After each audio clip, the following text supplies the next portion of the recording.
Aku lahir 3 November 1900 di kota kecil bernama Herzogenaurach, Jerman.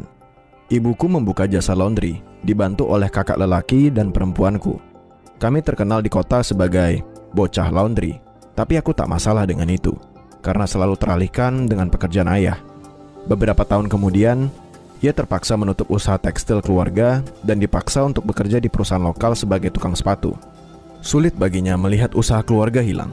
Tetapi jika bukan karena hal itu, aku tidak akan mungkin menciptakan salah satu brand terkenal di dunia. Seingatku, aku selalu menyukai olahraga, dan aku jago dalam bidang itu.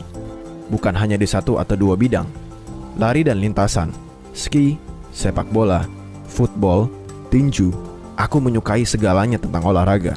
Tapi aku juga merasa risih oleh hal yang sama di semua olahraga. Sepatu. Mohon diperhatikan, itu tahun 1918.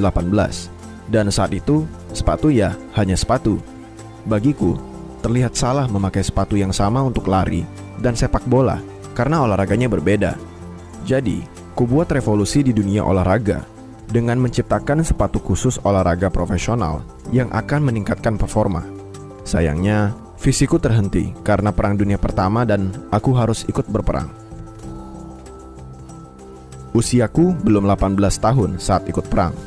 Itu mengubah kehidupanku ke depan dan aku berjanji pada diriku untuk tidak pernah menyia-nyiakan waktu untuk hal yang tidak kupercayai. Jadi, saat aku kembali, aku mengubah ruang cuci ibuku menjadi ruang kerja sepatu dan bersama teman, kami membuat mesin sendiri dari sepeda. Karena saat itu, ekonomi Jerman dilanda penurunan. Itu termasuk salah satu masa tersulit dalam hidupku. Tanpa tahu yang kulakukan benar, entah sukses atau apakah ideku bisa berhasil atau bermakna sesuatu. Tapi, itu adalah hal yang kupercayai dan aku bertekad melakukannya.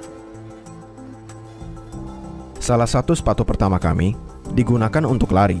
Aku bereksperimen dengan bermacam tipe bahan mulai dari kulit kanguru sampai kulit hiu. Tapi akhirnya, aku memilih kulit sapi dan menambahkan paku yang dipasang terbalik pada bagian bawah sepatu. Saat kutunjukkan ke orang-orang, mereka merasa itu hal yang lucu dan aneh, serta berkata, itu tidak akan bisa digunakan. Aku tidak peduli ucapan mereka, dan percaya pada produk dan melanjutkan pekerjaanku. Untungnya, kakak lelakiku melihat potensi dan bergabung denganku. Dia sangat ahli di bisnis dan marketing. Kami menciptakan Dassler Brothers Sports Shoe Factory. Pada Olimpiade Jerman tahun 1936, kami melihat kesempatan emas untuk menunjukkan pada dunia bahwa sepatu buatan kami adalah apa yang dibutuhkan oleh para atlet. Kami akan melengkapi para atlet dari seluruh dunia dengan sepatu kami, agar bisa dilihat di panggung dunia. Melihat sepatu kami berhasil, banyak atlet yang memenangkan lomba dan memberikan pujian positif untuk sepatu kami. Sepatu kami mencapai panggung dunia saat pelari Amerika Jesse Owens memenangkan 4 medali emas dengan sepatu lari kami. Dunia olahraga belum pernah melihat sepatu seperti itu sebelumnya, dan pesanan mulai berdatangan. Namun, di saat kami membuka pabrik baru dan berkembang, Perang Dunia Kedua terjadi, dan itu mengubah semuanya. Untuk menjaga bisnis tetap berjalan, kami diwajibkan bergabung dengan Partai Pekerja Nasional atau beresiko kehilangan segalanya dan harus memecat 100 karyawan lebih. Aku merasa terpuruk akan segalanya.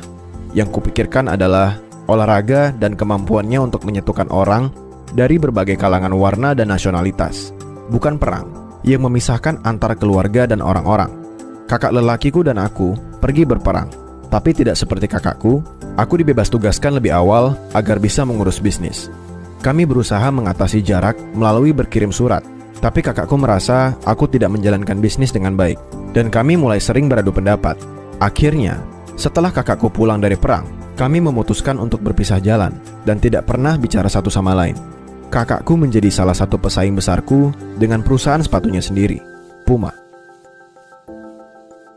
Saat Amerika memberikan bantuan untuk memulihkan ekonomi Jerman setelah perang, mereka menyediakan bahan-bahan sisa perang yang bisa kupakai untuk melanjutkan pekerjaanku.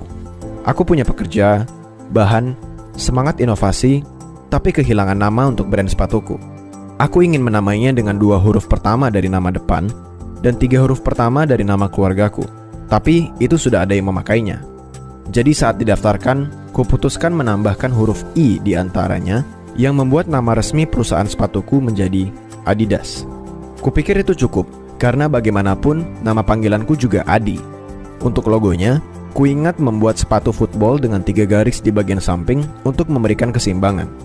Kupikir itu adalah simbol sempurna yang menunjukkan semangat inovasi, juga merek dagang untuk produk kami, dan kemudian menjadi 3 garis yang terkenal. Beberapa tahun ke depan, kami lanjut mengembangkan teknologi baru, selalu mencoba ide-ide baru, bahkan berkonsultasi dengan ahli ortopedi, dan bekerja langsung dengan para atlet dengan mendengarkan apa yang mereka butuhkan, penyesuaian apa yang mereka suka dan tidak. Kukira hal ini yang membedakan kami dengan perusahaan kompetitor lain. Kami mendengarkan apa yang orang inginkan, dan bersama, kami merealisasikan ide menjadi nyata yang membuat olahraga lebih baik. Khalayak menyukai Muhammad Ali dan menciptakan sepatu boots legendaris, atau sepatu tenis revolusioner milik Stan Smith, yang kemudian menjadi ikon fashion yang menunjukkan pada dunia bahwa satu sepatu tidak cocok untuk semua kebutuhan. Ini selalu mengenai sepatu dan orang-orang yang berolahraga, kompetisi atletik, pertukaran, dan bagian dari gaya hidup. Bagaimana itu menyatukan orang bersama, menciptakan yang menang dan yang kalah, dan menjadi saksi mereka yang kehilangan kemenangan, dan menjadi pelopor di zaman mereka. Kami percaya bahwa sepatu lebih dari sebuah alat. Itu adalah perwujudan dari semua generasi sebagai simbol kemampuan. Tapi yang terpenting, tekad pantang menyerah.